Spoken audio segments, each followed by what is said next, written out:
Hatid ng FEBC, Paaralang Bayan sa Himpapawid ang Eskwela, online paaralan para sa mga bulilit ng tahanan.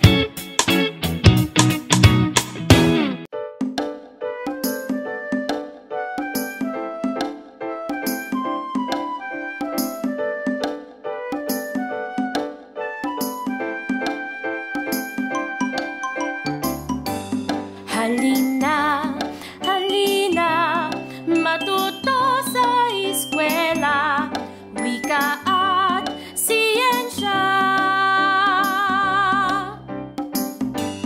Halina, halina, matuto sa eskwela, sining at matematika. Tuklasin ang mga hiwaga ng mundong kinahaharapan. Makulay na kinabukasan, ito'y iyong makakamtan. Kakayanin natin ito, may saysay ang buhay mo. Magsikap at matuto, gamitin ang iyong talino. Halina, halina, matuto sa eskwela, wika at siyensya.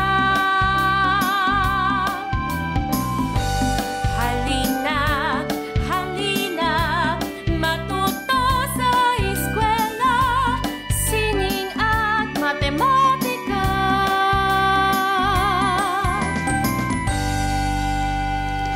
Hello kids! Welcome sa Eskwela, online paaralan para sa mga bulilit ng tahanan. Very good! Memorize nyo na ba yung ating song na Eskwela?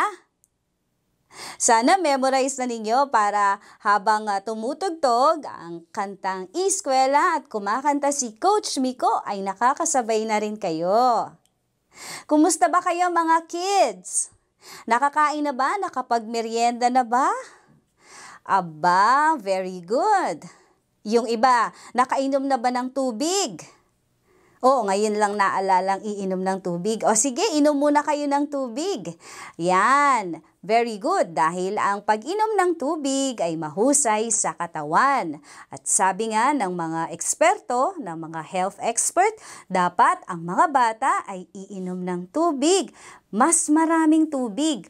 Ang minimum nga ay 8 baso ng tubig kada araw. At kapag mas mainit, ay dapat mas maraming tubig ang iniinom ng mga bata na kagaya ninyo. Very good. Okay, ready na ba kayo sa ating lesson ngayong araw na to? Sino sa inyo ang excited na? Kung excited ka nga, i-press mo nga itong happy face. Kung ikaw naman ay napapawaw, i-press mo nga itong wow face. Kung ikaw naman ay napapalike, sige nga, i-press mo nga itong like. At kung ikaw naman ay napapa-clap, yan, i-press mo nga itong clap. At kung ikaw ay may sad face, huwag mo nga itong i-press. Hindi, joke lang. Sige nga, i-press mo yung sad face para makita ko kung sino yung happy at kung sino yung sad. Ayan, meron ding mga nag-press ng sad face. O bakit kayo sad? Ano ang nangyari sa inyo? Yan. Pero syempre, gusto namin na happy kayo ngayong araw na ito. O sige na, kahit na medyo sad yung feeling ninyo, try nyo nga nang umiti. Patingin nga ng mga ngipin. Kumpleto pa ba ang mga ngipin? Naku, parang may kulang na, pero ang cute nyo pa rin. O di ba, nung nag-smile ka, naging happy yung pakiramdam mo? Very good. Kung hindi maayos yung pakiramdam mo kasi meron kang fever o meron kang lagnat, it is our prayer na maging mabilis ang iyong recovery sa tulong ng ating Panginoong Diyos. Bago tayo magsimula sa ating lesson, meron muna tayong laro. Ready na ba kayong maglaro? Sige, ang ating checking of attendance, tapos makakapaglaro pa tayo, ay tataas niyo yung kamay ninyo kapag kayo yung may paborito ng kulay na sasabihin ko. Ready na ba? Okay, itaas nga ang kamay ng mga batang ang favorite color ay red o pula. Ang dami! Very good! Yan, present na ang mga may paboritong pulang kulay. O, next naman na tatawagin ko na attendance. Ang mga batang ang paboritong kulay ay orange o kahel. Favorite nyo ba yon? Yung fruit na orange. Yung color lang daw. Yung iba kumakain ng orange. Very good. Okay, ayan. Present na ang mga bata na ang favorite color ay kahel o orange. Next color! Yellow! Sino dito ang may favorite color na yellow o dilaw? Taas ang kamay. Ayun, nahihiya pa. Very good. Okay, so present na ang mga bata na ang favorite colors ay red o pula, orange o kahel, at yellow o dilaw. Okay. Next color ay green. O, sino dito? Sino dito yung ang paboritong kulay ay green? Patikin nga. Taas ang kamay. Very good. Yan. Paborito nila ay green o luntian o berde. Okay, so present na sila. Next naman ay ayun na, excited na. Yung mga ang favorite color ay blue. Okay, tumatalon-talon pa. Tama. Very good. Yan. Okay. Present na ang mga bata na ang paboritong kulay ay blue, asul, o bughaw. Okay. Next. Purple. Purple. Sino may favorite ng color purple? Taas ang kamay. Okay. Purple, violet, o lila. Yan. Present na ang mga batang yan. And, sino dito ang may paboritong kulay ay black o itim? Ayan. Very good. Present na rin kayo. Okay. At sino naman dito yung favorite color ay gray o abuhin? O parang yung suot ni Teacher Jo. Favorite color nyo. Ayan, okay. Madami-dami din na ang kanilang favorite ay color gray o abuhin. Okay, present na rin sila. O sino naman dito yung favorite color ay pink? Ayan, ang daming batang babae nagtaas. Ang favorite color nila ay pink o rosas. O yung iba nagtaas din ng kamay dun sa ibang color. Very good. Ayan. At yung iba naman, ang favorite color ay yung madami o yung rainbow o taas ang kamay. Yon, very good. Mahusay. Natutuwa naman ako na natututunan na ninyo ang mga kulay. Alam na ninyo ang label ng iba't ibang mga kulay. Maganda yan dahil yan ay preparation para sa inyong pag-iisip, para sa matematika, para sa pagbasa, at syempre, para sa communication. Mahalaga yun na alam ninyo ang iba't ibang kulay. At ang iba't ibang kulay na yan also represents o nagpapakita ng iba't ibang emosyon ng iba't ibang mga tao. Sa mga susunod nating lesson, matututunan natin yan. Pero sa araw na ito, sa episode ng Eskwela, i-ready na ninyo ang inyong mga sarili dahil narito na ang ating pag-aaralan.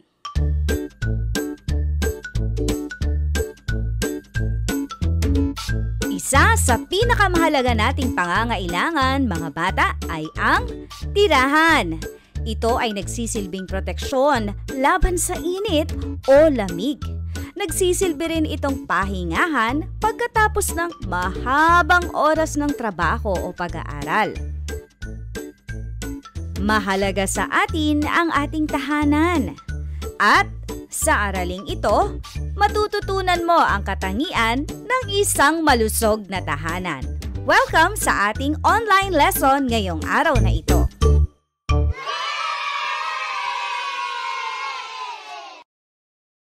Mga katangian ng isang malusog na tahanan. Una, Ano ba yung gusto nyo sa isang malusog na tahanan? Tama, dapat ito ay malinis. Ang malinis na bahay ay walang alikabok at kahit anong maaaring pamugaran ng mga mikrobyo. Ito rin ay hindi binabahayan ng peste gaya ng ipis, lamok, langaw at daga. Pangalawa, ito ay ligtas. Ang ligtas na tahanan ay malayo sa anumang maaaring magdulot ng anumang disgrasya sa bawat miyembro ng pamilya. Ito ay malaya sa anumang magdudulot ng pagkakasugat, pagkatusok o aksidente. Pangatlo, ito ay malusog. Ang malusog na tahanan ay naglalayo sa pamilya sa pagkakaroon ng sakit, dala ng mikrobyo o virus. Ang isang malinis na bahay ay isang ligtas at malusog na tahanan. Dapat na panatilihin itong malinis, ligtas at malusog sa lahat ng oras upang maiwasan ang pagkakasakit at aksidente.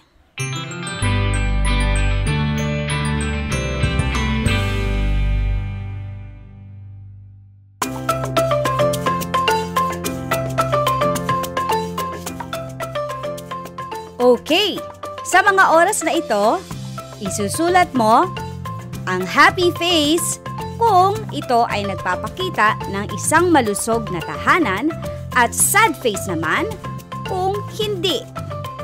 Ulit, happy face kung ito ay nagpapakita ng malusog na tahanan at sad face naman kung hindi.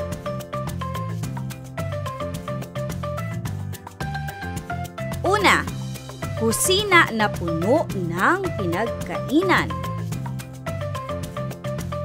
Kusina na puno ng pinagkainan. Happy face o sad face? Ano ang sagot mo? Kusina na puno ng pinagkainan. Kung ang sagot mo ay sad face, ikaw ay tama. Dahil dapat naghuhugas ng pinagkainan. Kasi ito ang magiging sanhi kung bakit darami ang mga peste sa bahay gaya ng ipis at daga. Ikalawa, tahanan na may maayos at malinis na silid. Tahanan at may maayos at malinis na mga silid. Happy face o sad face? Kung ang sagot mo ay happy face, naku, happy face din ako dahil gustong-gusto ko ang malinis na tahanan. Number 3. Tahanan na may ipis at daga sa paligid. Tahanan na may ipis at daga sa paligid. Happy face ba o sad face? Ayun! Ano kaya ang sagot nila? Kung ang sagot nyo ay sad face, tama. Marami ang nasa sad face kapag nakakakita ng ipis at daga sa bahay. Number 4. Silid tulugan na may mga nakakalat na mga papel, lapis at mga laruan.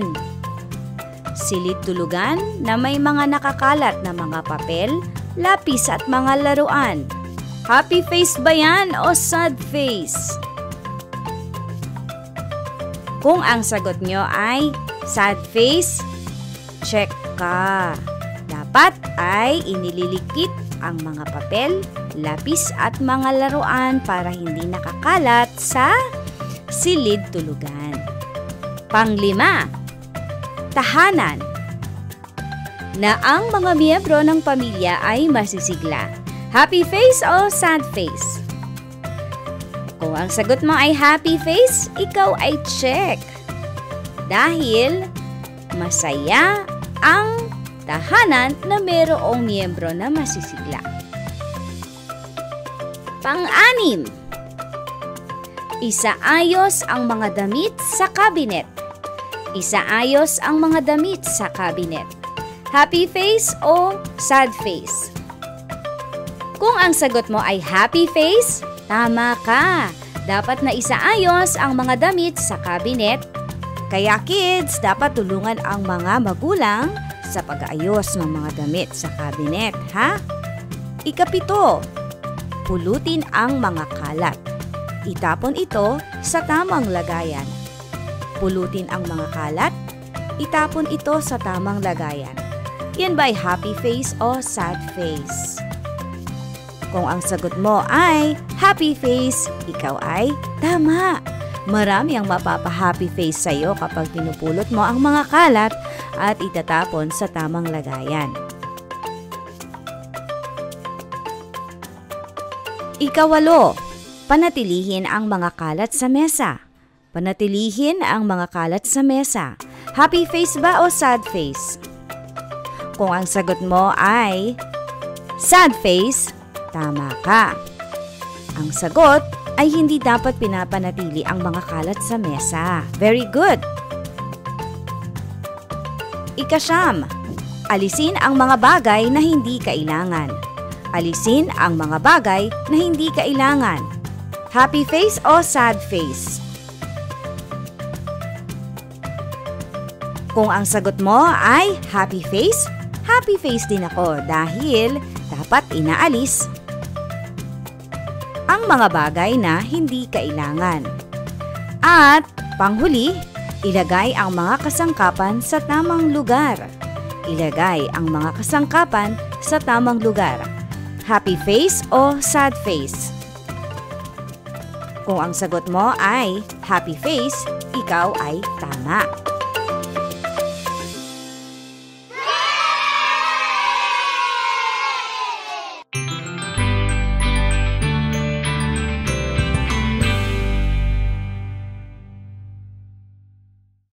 Sa ating gawain sa pagkatuto, kailangan mong muli ng lapis at papel. Pagmasdan ang loob ng inyong bahay. Lalagyan mo ng check ang kahon na nagsasabing maaari mong gawin upang maging malusog ang iyong tahanan. Ganito ang iyong gagawin. Sa iyong papel, sumulat ng numbers mula 1 to 5. Iguhit ang kahon sa kada number. Okay. Number 1. Paghuhugas ng pinggan. Paghuhugas ng pinggan. Check ba o X? Pangalawa, pag-aayos ng mga damit sa kabinet. Pag-aayos ng mga damit sa kabinet. Check o X? Pangatlo, pagpupulot at pagwawalis ng mga kalat. Pagpupulot at pagwawalis ng mga kalat. Check or X? Pang-apat, pagpupunas ng alikabok sa mga kagamitan. Pagpupunas ng mga alikabok sa mga kagamitan. Check o X? At panghuli, pagtatanggal ng agiw. Pagtatanggal ng agiw. Check o X?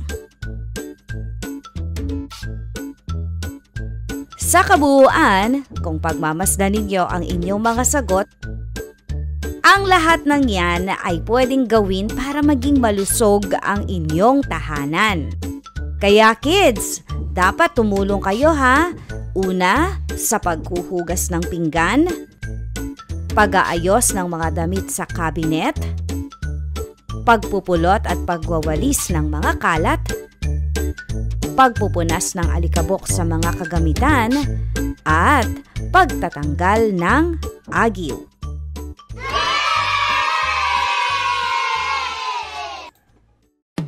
Eskwela, online paaralan para sa mga bulilit ng tahanan.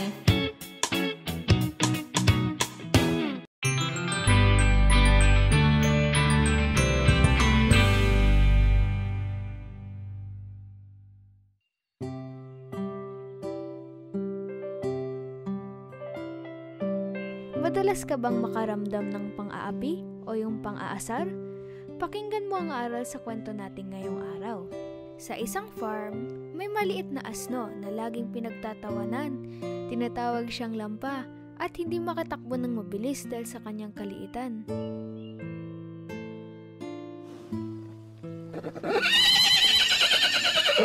Hello, friends! Ang ganda ng suot mo. Ang sapatos mo ang kintab, nakakasilaw sa ganda. Wow! At ang karwahe ang laki-laki. Bagay na bagay sa'yo ang suot mong bakal sa katawan, kaibigang kabayo.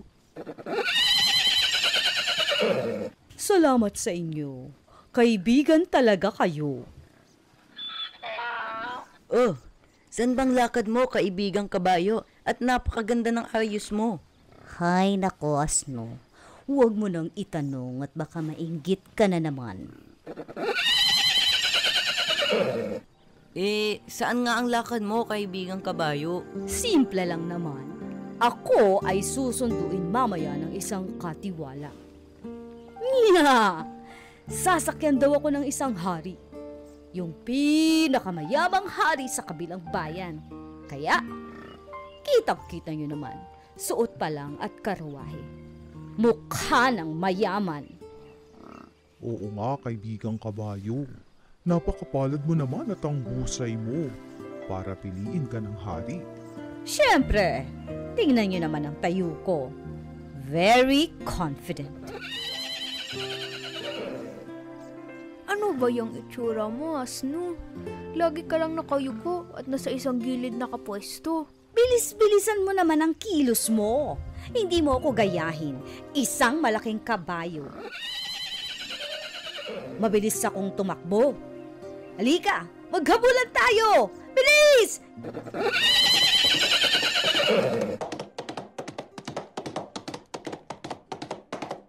Paano ba yung mabilis?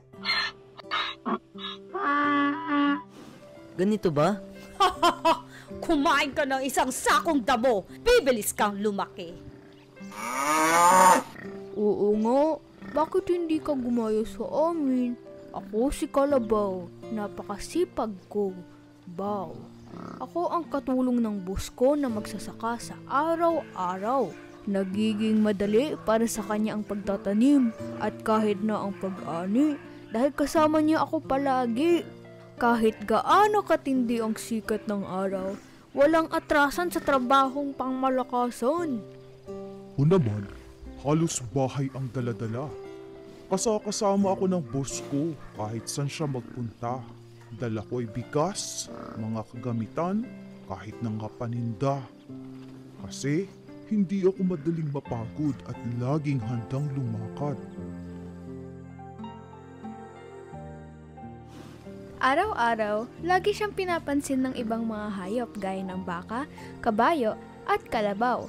Pero madalas ay naiiwan ng asno na naluluha at nalulungkot.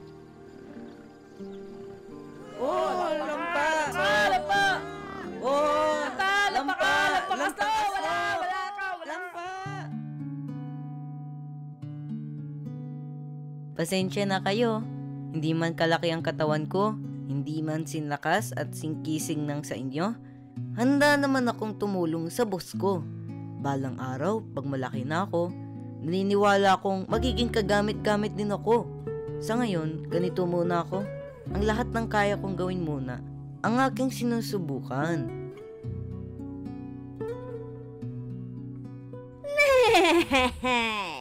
Marami ka pang kakaining damo, asno. Tingnan natin kung hanggang saan yung pagmamalaki mo. At sa palagay ko, hindi mo kayang abutin ang mga bagay na narating ko na. Oo naman, kaibigang kabayo. Sa haba at ganda ng buntot mo, walang panama to kay asno. Sa takong ng sapatos kong kakatok-katok sa kalsada habang ako'y tumatakbo,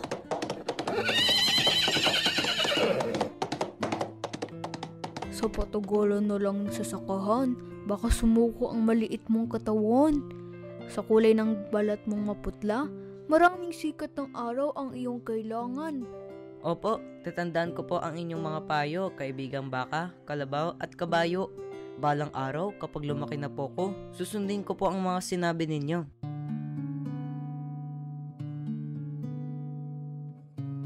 Sa kabila ng napakaraming mga masasakit na salita na binato sa batang asno, parang ang lahat ng ito ay hindi niya pinapansin at siya ay nagpatuloy na tumulong sa gawain ng kanyang amo hanggang sa isang araw.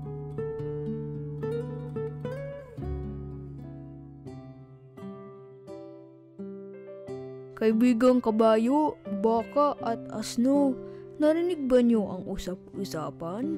Yung naghahanap ng masasakyan ang Mesiyas sa Jerusalem? Talaga ba? Naku, hindi na nila kailangang mapagod dahil kapag nakita nila ako, sigurado akong alam na this. Palagay ko naghanap sila ng mas malaki at yung may mas kayang manatili sa mainit na sikat ng araw. Kagaya ko na isang kalabaw. O baka naman ang hanap nila ay isang baka. Sa lawak ng kaya kong kargahin, ang bahay ng may-ari isakay mo pa. Feeling ko, ako na talaga. Ako yun! Ako na kasi ang kinuha dati ng hari eh. Give chance to others. Ako yun. At ang others ay none other than me.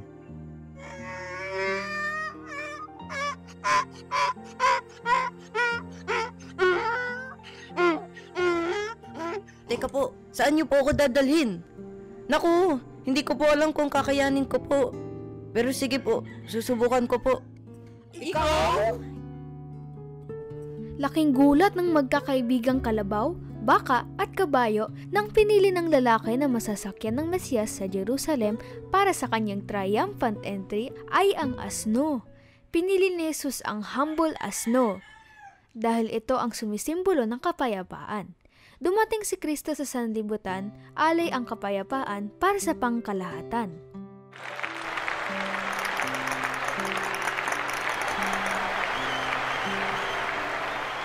Wow! Nakakamangha!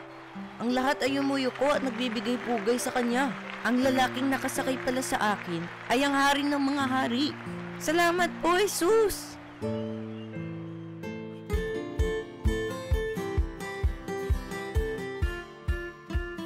Mga bata, huwag na huwag niyong titignan ang sarili bilang mas mataas sa kapwa.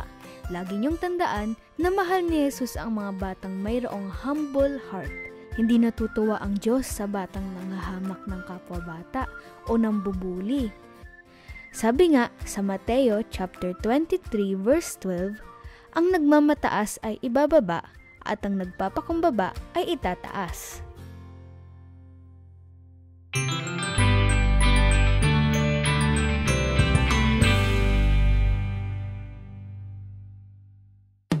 Eskwela, online paaralan para sa mga bulilit ng tahanan.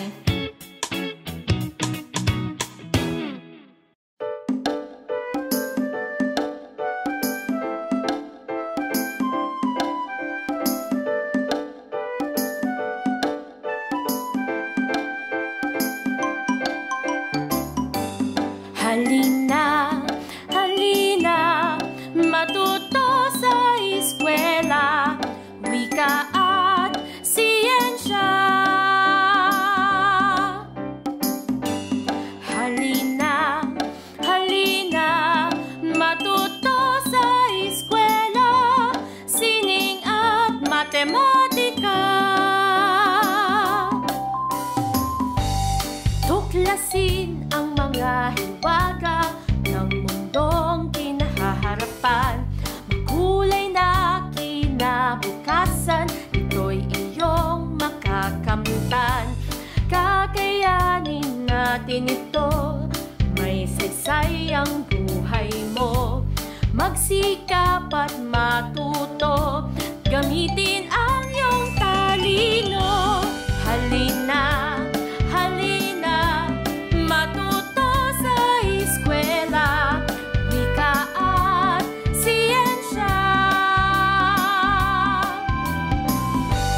Halina, halina, matuto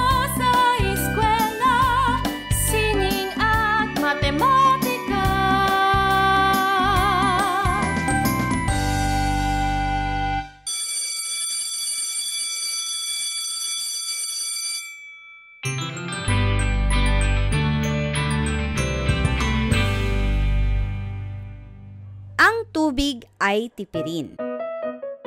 Kids, ang tubig ay isa sa mga mahalagang pangangailangan ng ating katawan. Datapwat, ito ay kailangan natin. Ang malinis na tubig ay maaaring maubos kung ito ay hindi natin gagamitin ng maayos. Napakahalagang matutunan natin ang tamang paraan ng pagtitipid ng malinis na tubig upang hindi magkaroon ng kakulangan sa malapit na hinaharap.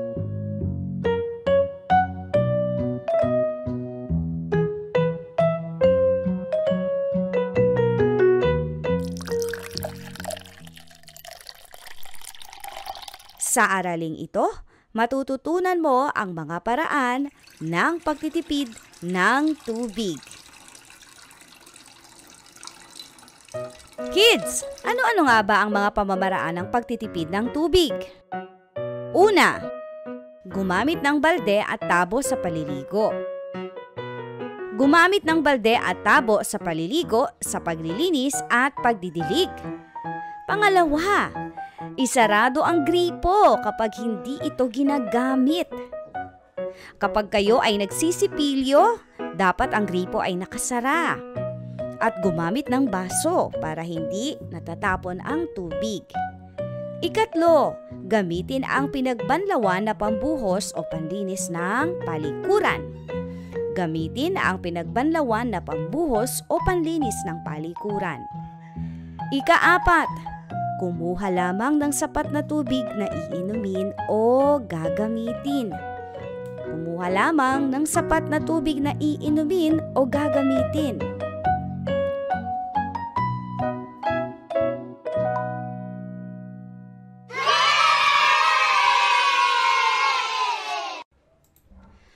Sa ating pagsasanay ngayon, isulat sa iyong papel ang letter T kung ang pangungusap ay tama at nagsasaad ng paraan ng pagtitipid ng tubig. Isulat naman ang letter M kung ang pangungusap ay mali.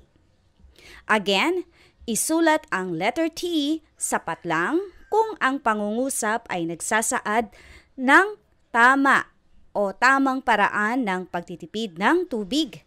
At isulat naman ang letter M kung ang pangungusap ay mali. Unang tanong, maglaro ng tubig kasama ang iyong mga kaibigan. Maglaro ng tubig kasama ang iyong mga kaibigan. Letter T o letter M? Letter T para sa tama, letter M naman para sa mali. Ano ang iyong pipiliin?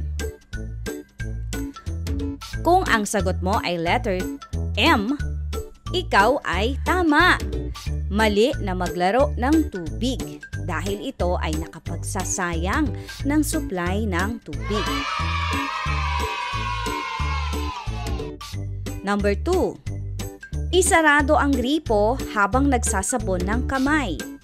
Isarado ang gripo habang nagsasabon ng kamay. Letter T o letter M? Tama ba o mali? Kung ang sagot mo ay letter T para sa tama, ikaw ay tama. Ikatlo, hayaang nakabukas ang gripo habang nagsisipilyo. Hayaang nakabukas ang gripo habang nagsisipilyo. Letter T para sa tama, letter M naman para sa mali. Ano kaya ang tamang sagot? Kung ang sagot mo ay letter M o mali, tama. Mali yun na hinahayaang nakabukas ang gripo habang nagsisipilyo. Ikaapat, gumamit ng shower kaysa sa balde at tabo sa paliligo. Gumamit ng shower kaysa sa balde at tabo sa paliligo. Tama ba yun o mali? Letter T o letter M?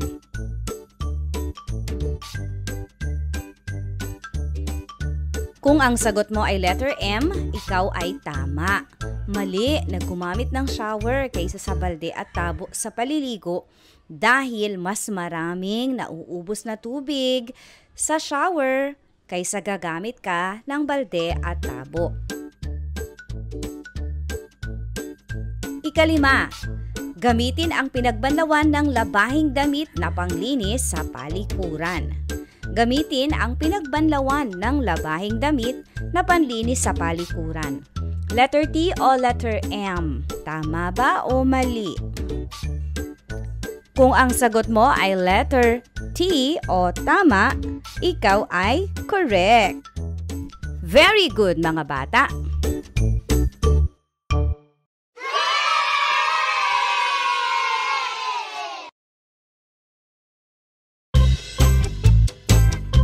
Okay kids, narito ang ilang mga paraan ng pagtitipid ng tubig. Paalaala yan sa inyo ng inyong mga teacher dito sa Eskwela, online paaralan para sa mga bulilit ng tahanan. Una, gumamit ng balde at tabo sa pagliligo. Imbis na shower, gumamit ng balde at tabo sa pagligo. Pangalawa, isarado ang gripo kapag ito ay hindi ginagamit. Isarado ang gripo kapag ito ay hindi ginagamit. Ikatlo, kumuha lamang ng sapat na tubig na gagamitin. At ikaapat, gamitin ang pinagbanlawan na pambuhos o panlinis ng palikuran.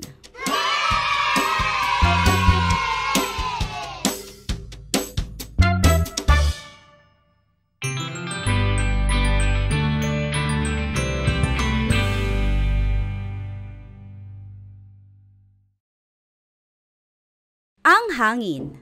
Ang hangin ay isa sa mga mahalaga nating pangangailangan. Ito ay kailangan natin sa paghinga upang mabuhay. Ito ay nararamdaman kahit saan. Ang hanging dumadaloy sa loob ng ating tahanan ay tinatawag na indoor air. Ang indoor air ay maaaring matagpuan sa loob ng mga paaralan, mall, simbahan, at iba pang mga gusali. Dahil sa pandemya, tayo ay mas madalas na nananatili sa loob ng ating tahanan. Ang malinis na hangin sa loob ng tahanan o indoor air ay napakahalaga para tayo ay manatiling buhay at malusog.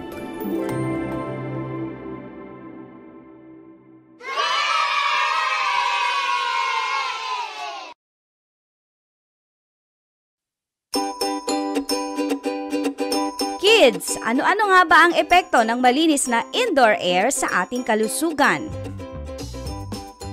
Una, pinapanatili tayong buhay. Pangalawa, tumutulong sa pagpapalakas ng ating resistensya. Pangatlo, tumutulong upang tayo ay magkaroon ng lakas o energy na ginagamit natin sa pang-araw-araw na gawain. Kaya napakahalaga na meron tayong malinis na indoor air sa tahanan.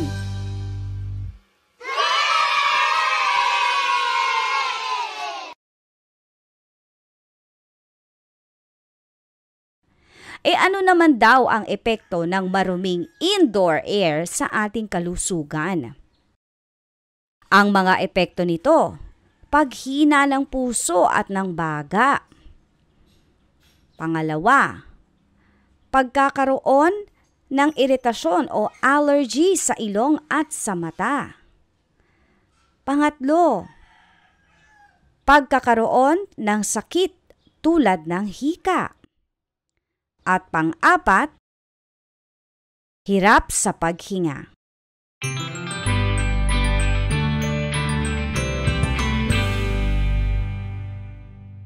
Sa ating gawain ngayon, isulat ang letrang A, sapat lang, kung ito ay epekto ng malinis na hangin.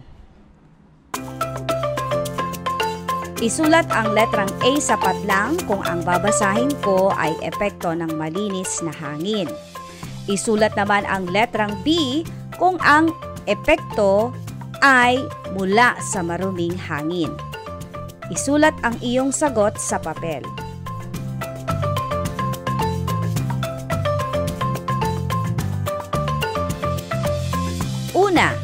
nagpapalakas ng ating resistensya. Nagpapalakas ng ating resistensya. Letter A ba o letter B? Letter A kung ito ay epekto ng malinis na hangin. Letter B naman kung ito ay epekto ng maruming hangin. Kung ang sagot mo ay letter A,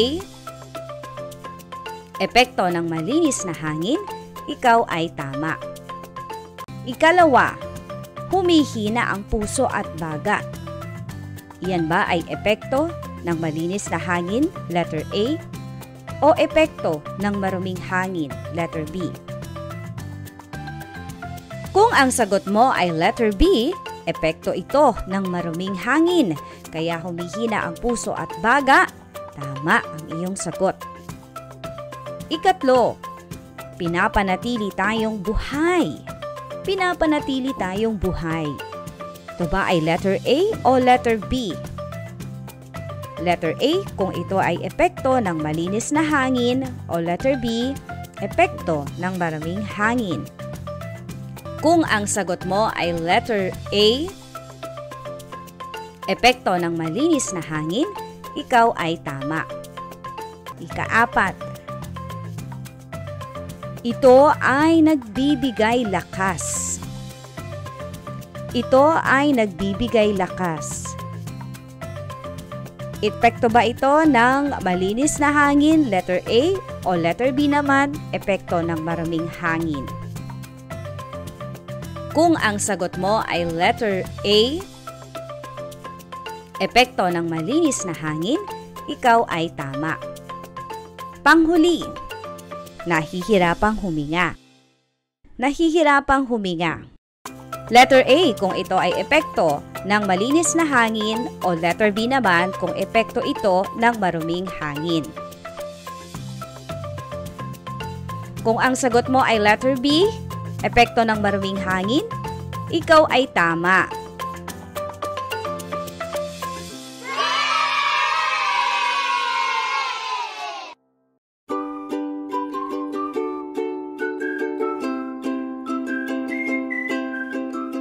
Nagbabalik ang Eskwela Online Paaralan para sa mga bulilit ng tahanan. Ako pa rin, Teacher Jo, ang inyong guro ngayong araw na ito.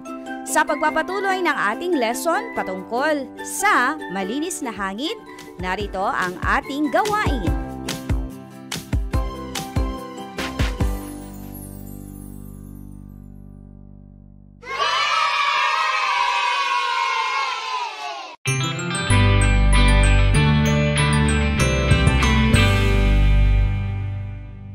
Sa aking babasahing pahayag, isulat sa numero ang letter T kung ito ay tama at letter M naman kung ito ay mali.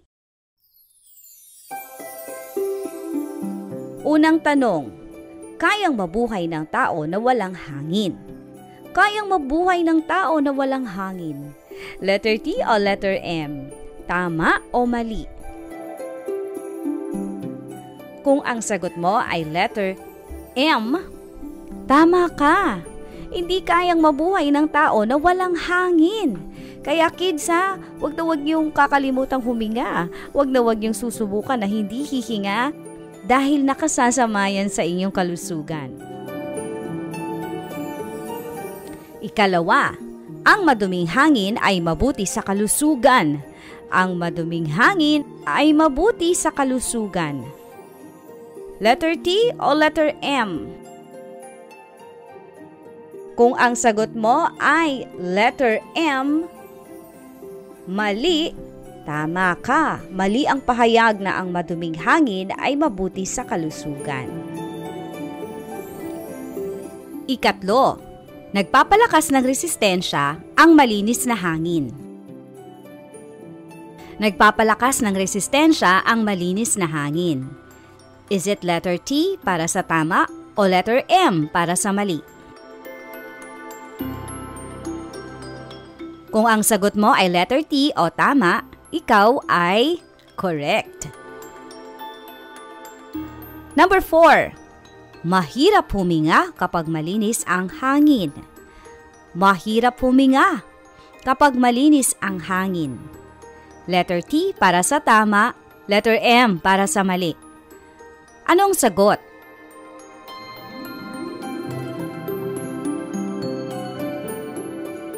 Kung ang pinili mo ay letter M, ikaw ay tama. Masarap kayang huminga kapag malinis ang hangin. Ikalima. Ang hangin ay mahalagang pangangailangan ng ating katawan. Ang hangin ay mahalagang pangangailangan ng ating katawan.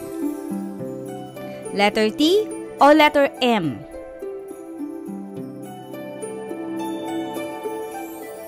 Kung ang pinili mo ay letter T para sa tama, ikaw ay tama.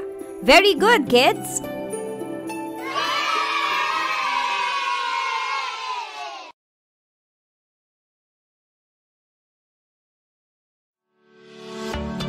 Kids, alam niyo bang kahit sa loob ng tahanan ay mayroon ding polusyon? Oo, maaaring maging marumi ang hangin sa loob ng tahanan. Sa paanong paraan? Kapag ang hangin sa loob ay nahaluan ng usok, alikabok, at iba pang uri ng kemikal na nakasasama sa ating kalusugan, ito ay nagreresulta sa pagdumi ng hangin. Ang pagdumi ng hanging panloob ay tinatawag na indoor air pollution. Sa araling ito, matututunan mo ang pinagmula ng polusyon sa hangin sa loob ng tahanan.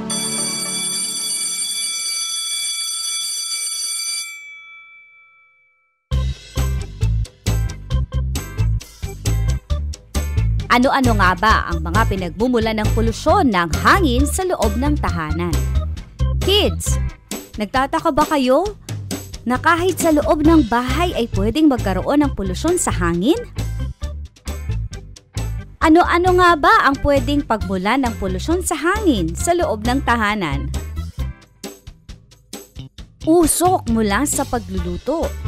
Oo, ang usok mula sa pagluluto na hindi nakalalabas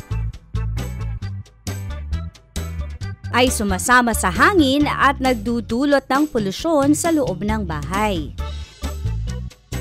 Ikalawa, mga kemikal na ginagamit sa bahay. Ano-ano nga ba yon?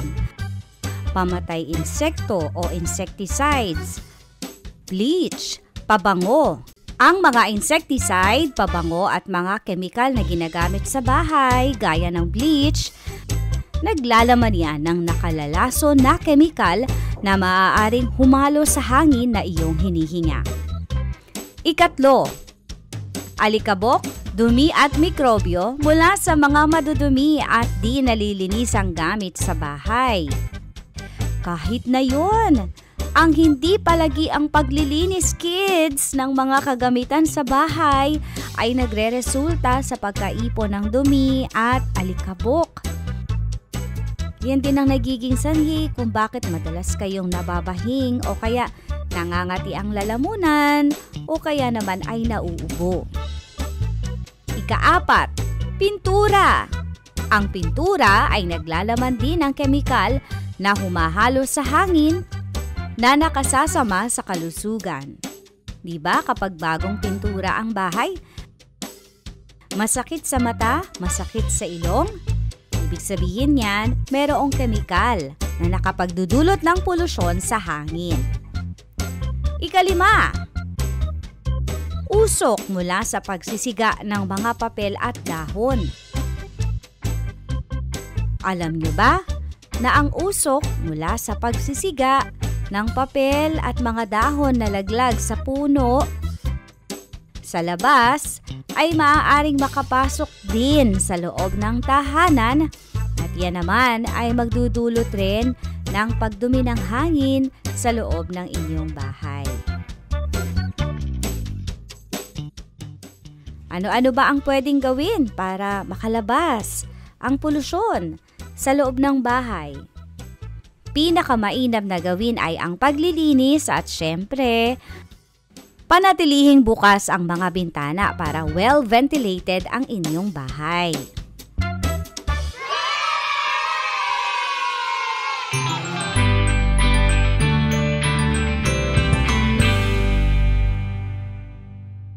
Alam niyo bang ang hangin sa loob ng bahay ay 2 hanggang 5 beses na mas marumi at nakalalason kaysa sa hangin na inyong ihinihinga sa labas?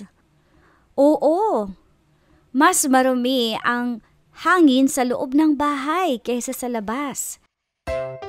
Kaya, ang pagpapanatili ng malinis at ligtas na hangin sa tahanan, lalo na ngayon sa panahon ng pandemya, ay mahalaga upang tayo ay magkaroon ng malakas na resistensya at maging malusog. Sa aralin natin ngayon, matututunan mo ang paraan paano nga ba natin mapapanatiling maayos ang kalidad ng hangin sa loob ng tahanan.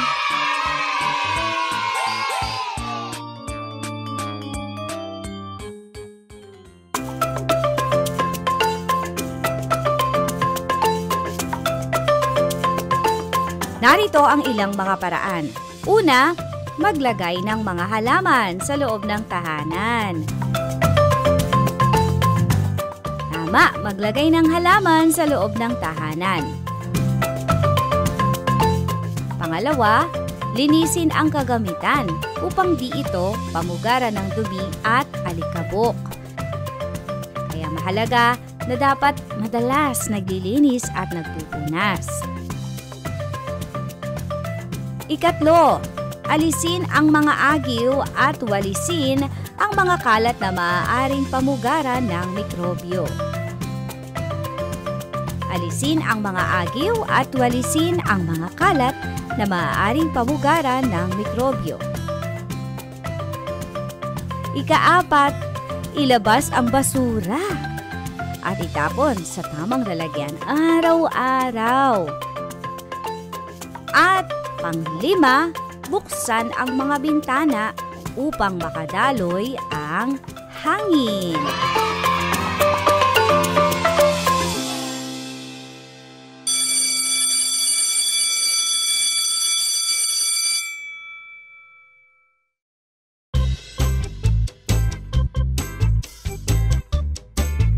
Kunin muli ang inyong lapis at papel at sagutin ang ating gawain para sa oras na ito.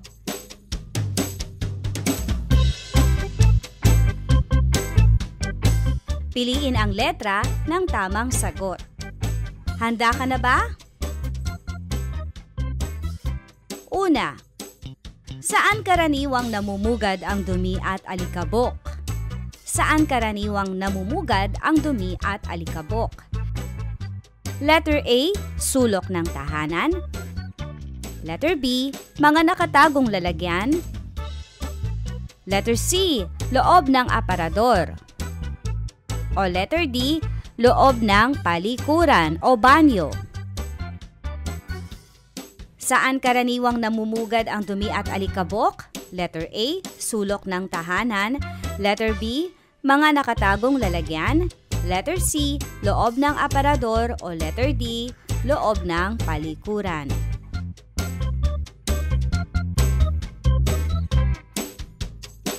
Kung ang sagot mo ay letter A, sulok ng tahanan, ikaw ay tama. Number 2, ano ang maaari nating gamitin sa paglilinis ng kalat at dumi? Ano ang pwede nating gamitin sa paglilinis ng kalat at dumi? Letter A, aklat.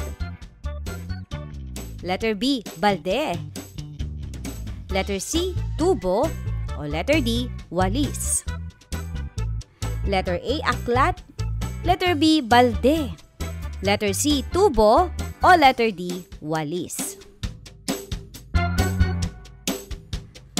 Kung ang sagot mo ay letter D, walis, ikaw ay tama. Saan dapat ilagay ang mga basura? Saan dapat ilagay ang mga basura? Letter A, aparador. Letter B, basurahan. Letter C, kwarto. O letter D, mesa. Letter A, aparador. Letter B, basurahan. Letter C, kwarto. O letter D, mesa.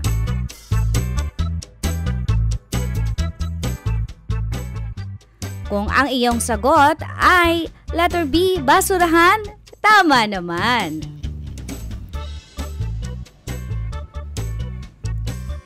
Number 4. Ano ang iyong bubuksan para makadaloy ang hangin? Ano ang iyong bubuksan para makadaloy ang hangin? Letter A, aircon. Letter B, electric fan. Letter C, bintana. O letter D, pintuan. Letter A, aircon. Letter B, electric fan. O letter C, bintana. O letter D, pintuan.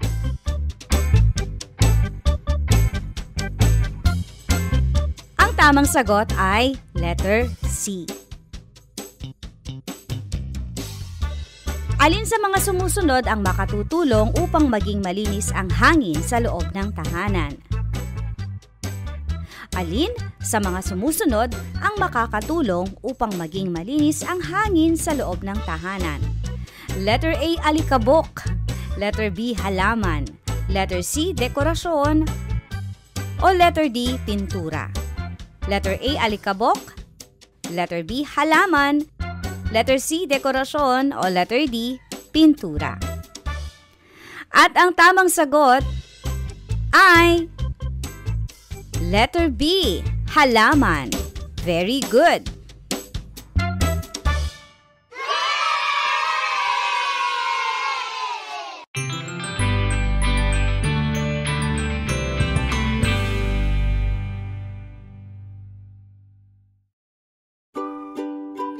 Kids, ang dami nating natutunan ngayong araw na ito. Una na ay ang katangian ng isang malusog na tahanan dapat ay malinis, ligtas at malusog. Pagdating naman sa tubig, ang tubig ay mahalaga. At ang pag-inom ng malinis at sapat na dami ng tubig ay mahalaga upang mapanatiling malakas ang ating katawan, lalo na ngayong panahon ng pandemya. At ang paggamit ng tubig kailangan ding tipirin at hindi sayangin. Ikatlo ay ang malinis na hangin. Ang malinis na hangin ay isa sa mga mahalaga nating pangangailangan. Ito ay kailangan natin sa paghinga upang mabuhay. Kaya inhale, exhale. Inhale, exhale. Sabay-sabay tayong magsabi ng thank you, Lord. Okay, 1, 2, 3. Thank you, Lord.